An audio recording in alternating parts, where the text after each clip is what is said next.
এই যে দেখুন আমি এই খড়গুলো ছোট ছোট করে কেটে নিয়ে এসেছি। আপনারাও ঠিক এরকমভাবেই ছোট ছোট করে খড়গুলো কাটবেন। তারপর আমার একটু দেরি হয়ে গেল দিতে।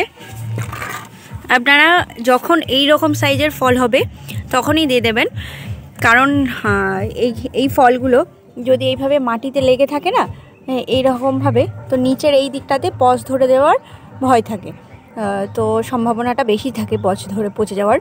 তো ওই জন্য এইভাবে খড়গুলো দিয়ে দেবেন। এই সুন্দর করে 4-5টা দিয়ে খড় দিয়ে দেবেন।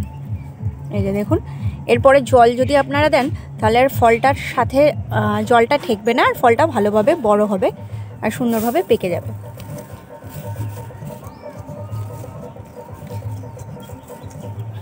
এইভাবে গাছটার 4-5টাই দিয়ে দেবেন।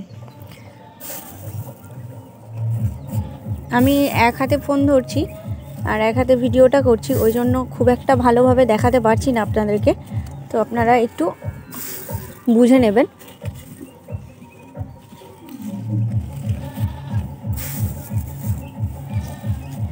তো আজকে হচ্ছে 31 ডিসেম্বর, তো ওই জন্য চারপাশে পিকনিক হচ্ছে, তো গান বাজনার আওয়াজ আসছে চারপাশে।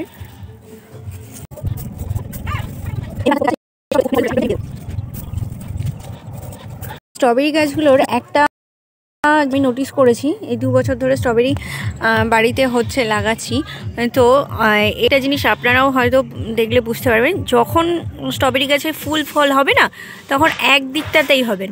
দেখেছেন এই দিকটাতে কেমন এক দিকটাতে হয়?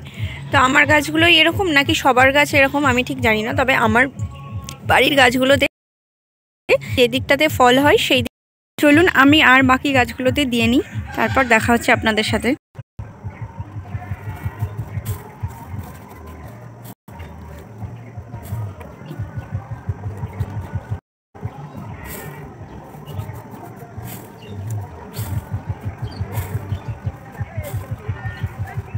আমার সমস্ত গাছগুলোতে খড় দেওয়া হয়ে গেছে, তো এবার আমি জল দিয়ে নেব।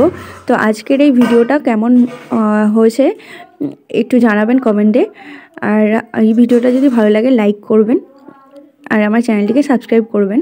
আজকের মতো টাটা, দেখা হচ্ছে অন্য কোনো ভিডিওতে।